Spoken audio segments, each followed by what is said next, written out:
네, 금요일 아침에 이슈 레이더 시간입니다. 신인규 기자 안녕하세요. 안녕하십니까. 예, 이제 주말이네. 주말에 뭐 하려고 생각하고 있습니까?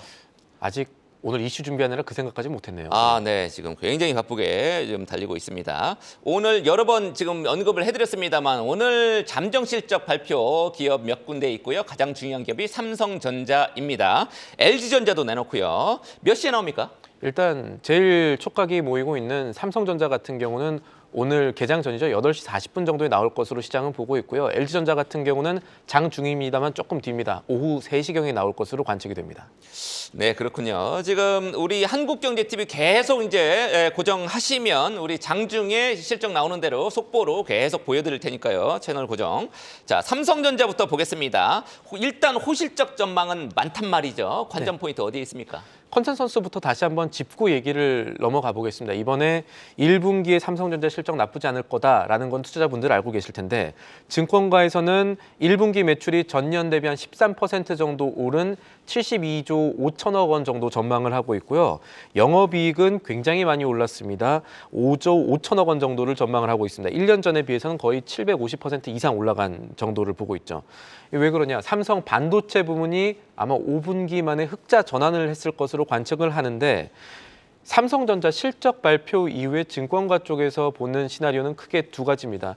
하나는 오늘 미국장에서 앞서서 필리 반도체 지수 많이 떨어지기도 했고 또 관련해서 실적 발표 후에 차익 실현, 대규모 매도 물량 나오는 세론이 있을 것이냐 혹은 예상보다도 실적이 괜찮아서 증시의 이 반도체 쏠림 현상이 이어질지 두 가지 시나리오를 두고 투자 심리가 움직일 가능성이 있어 보입니다. 네, 사실 이제 마이크론도 5개 분기 만에 이제 흑자 전환했다는 마이크론 뉴욕 증시에서는 마이크론 실적이 올해 2월까지 집계한 겁니다. 거기서 흑자 전환했다라는 거는 같은 메모리 반도체 업체인 삼성전자의 호실적을 우리 짐작하게 할 수 있다. 이렇게도 볼 수 있을 것 같아요. 하지만 다만 이제 요즘 증시를 보면 삼성전자에 대한 주가 쏠림 이제 시중 자금 쏠림 현상 굉장히 심하단 말이죠. 우리 시총이 뭐 2천조, 3천조 요 중에서 이제 삼성전자가 거의 시총이 500조 원 넘었다는 얘기도 맞습니다. 있었단 말이죠. 어느 정도 쏠려 있죠?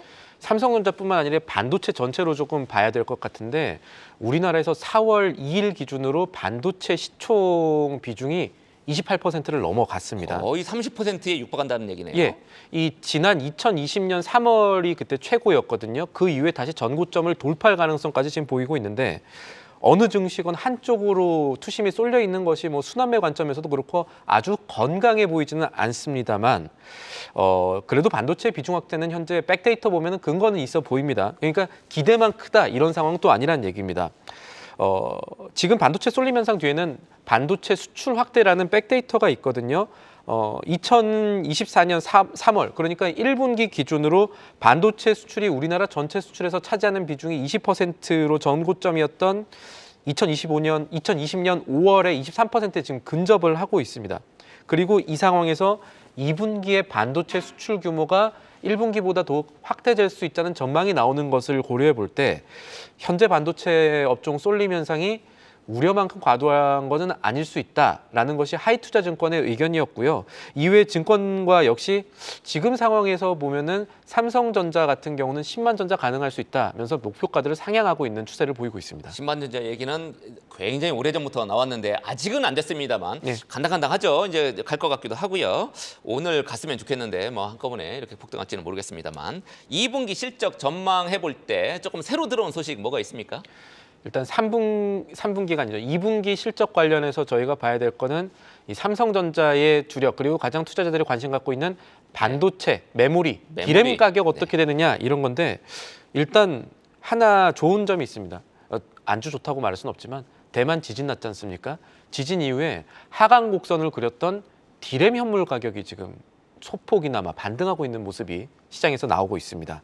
뭐 0.17% 정도의 소폭이긴 합니다만 이 곡선이 바뀌었다는 점을 주목할 필요가 있고요.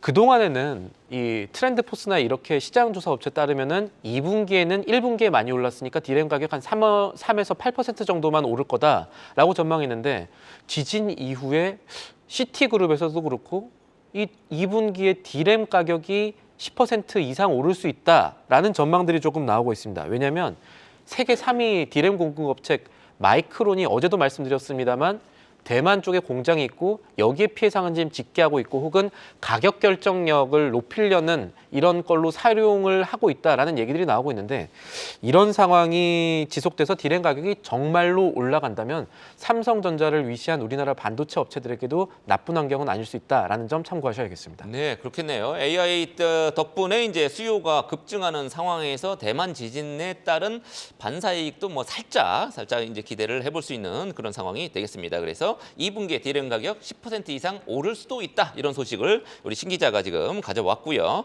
LG전자도 오늘 잠재 실적 내놓는데 우리 증권업계 어떻게 보고 있습니까? LG전자는 삼성전자만큼 실적이 좋아 보이지는 않습니다만 네, 그래도 뭐 반도체 업체는 아니죠. 예, 증권가에서는 어쨌든 이 주요 IT 그리고 가전 대기업인 LG전자가 올해를 기점으로 그동안에 좀 우려를 털어낼 수 있다는 분석이 나옵니다. 컨센서스부터 보면요. 1분기에 LG전자 매출은 한 21조 3천억 원 정도로 전망을 하고 있고 영업이익은 전년 대비 좀 떨어진 1조 3천억 원 정도 보고 있습니다. 전체 가전 수요 자체는 여전히 회복이 좀 불투명하지만 이 볼륨존이라고 해서 이 중가 그러니까 사람들이 가장 수요가 많은 구간들이라든가 아니면 이 가전 구독을 하는 렌탈 같은 것처럼 구독을 하는 시장을 중심으로 한 성장세를 기대해 볼 만하다 이런 얘기들이 나오고 있습니다. DS투자증권은 LG전자에 대해서 목표가 13만 원의 매수 의견을 이번에 새로 내기도 했고요. 실적이 괜찮을 수 있다는 얘기가 되겠죠.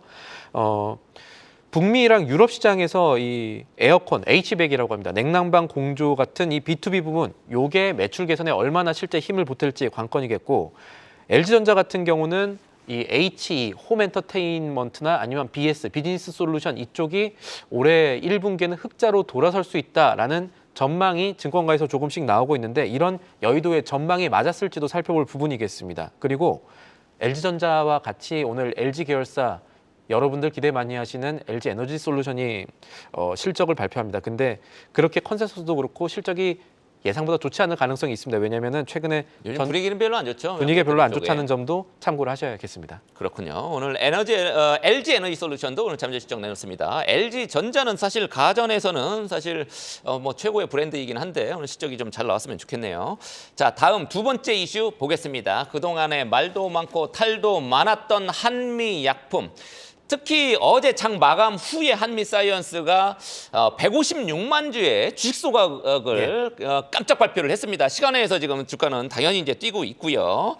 지금 가장 큰 문제가 모녀와 장차남 간의 갈등, 대립이었고 그게 지금 어느 정도 봉합이 되고 있습니까? 예, 브랜드 이미지 추락을 좀 막기 위한 해석이라고 볼 수 있고 또 하나 조금 더 큰 문제에 대한 뭐 대비라고도 볼 수가 있는데 일단 지난달 28일이었죠. 표대골에서 어머니를 꺾고 장차남이 아들들이 승리했죠. 예, 장차남이 승리했는데 이 임종윤, 임종훈 이사가 이 어머니를 보통은 이제 해임하지 않습니까? 이렇게 싸우고 나면은 해임하는 대신에 공동 경영이라는 손을 어머니한테 다시 내밀었습니다. 이 한미사이언스 이사회가 열렸었는데 어제 임종훈 대표를 선임하면서 이 둘째를 대표이사로 선임하면서 각자 대표 체제가 아닌 공동 대표 체제를 선택했거든요. 각자 대표 체제에서는 이 각각의 대표가 단독으로 의사결정권을 가지고 있는데 공동 대표는 대표들끼리 다 합의해야 됩니다. 그러니까 요거는 어머니, 동생과 함께 가겠다. 나 혼자서 이 회사 결정하지 않겠다. 이런 의미로 해석을 할 수가 있고요. 조금 더 알아보니까 아직까지 모자 간의 갈등이 아예 없는 건 아닌데 당연히 있겠죠. 암금이 있겠죠, 암금이. 어머니랑 장남이랑은 사이가 조금 더 안 좋고요. 그냥 이렇게 그냥 쉽게만 생각하시면 되는데 그래도 차남과는 계속해서 어머니가 뭐 문자도 주고받고 커뮤니케이션 계속 하고 있다고 합니다. 그래서 이번에도 한미사이언스 이사회에서 첫째가 아닌 둘째가 대표가 된 것들이 그런 배경이 있지 않나라는 얘기들이 또 많이 나오고 있고 그런 것들을 보면은 이제 앞으로 가야 할 길 그러니까 가족들이 합심해서 해결해야 할 문제가 있으니까 우리가 일단 힘을 맞춰 봅시다. 이렇게 움직이고 있는 것으로 해석할 수가 있겠습니다. 네, 일단 송영숙 회장하고 어머니하고 이제 아들하고 공동 대표 체제를 구축했다 이렇게 설명을 했는데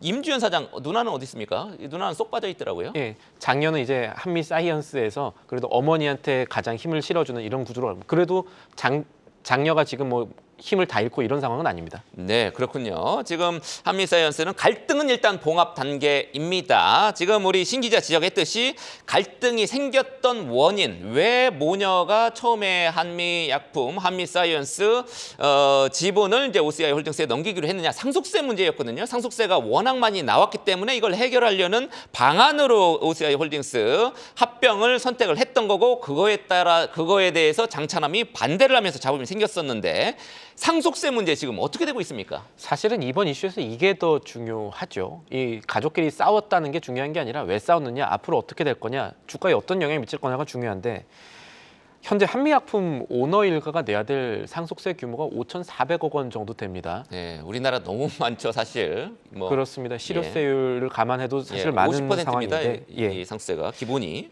이 고 임성기 회장 사후에 내야 될 세금 가운데 아직 절반밖에 납부를 못했고요. 당장 4월 말이면 추가 납부를 또 해야 됩니다. 돈이 없는 상황에서 추가 납부가 당장 이달 말이군요. 그렇습니다. 그래서 OCI랑 통합이 무산된 현재에서 오너 일가가 당장 상속세 어떻게 낼지 뾰족한 수가 지금 안 나오다 보니까 시장에서 어떤 얘기들이 나오고 있냐면, 지금 임종훈 형제가 계속해서 손을 잡고 있는 곳이 사모펀드 가운데 KKR이라고 있습니다.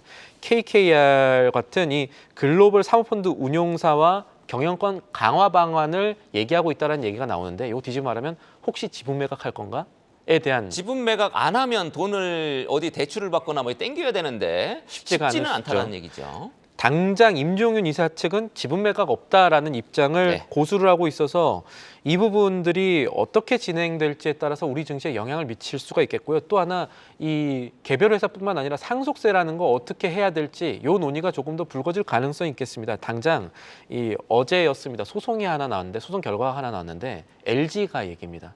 LG가 공공적으로 상속세 납부 잘 하고 있고 뭐 하겠다라고 얘기를 했는데, 어떤 일이 있었냐면은 LG CNS라고 비상장 회사가 있습니다. 근데 이 회사에 대해서 이 상속세 이 평가액을 너무 많이 잡아놨기 때문에 당장 이제 더 내야 될 거는 10억밖에 안 되지만 이거 맞느냐에 대한 그 의문 제기를 했었는데 패소를 했습니다. 패소를 해서 이제 추후에 어떤 얘기들을 할지 봐야겠지만, 국세청이 있겠습니다. 이런 것들을 봤을 때 주가의 관점에서 과연 기업의 상속세가 얼마나 영향을 미칠지, 또 정부가 관련해서 정말 전향적인 정책을 내놓을지도 이 코리아 디스카운트 관점에서 살펴볼 부분이 되겠습니다. 네, 잘 알겠습니다. 지금까지 이슈레이더였습니다. 계속해서 다양한 경제 이슈를 알고 싶다면 구독과 좋아요, 알림 설정 부탁드립니다. AI 캐스터 권미정이었습니다.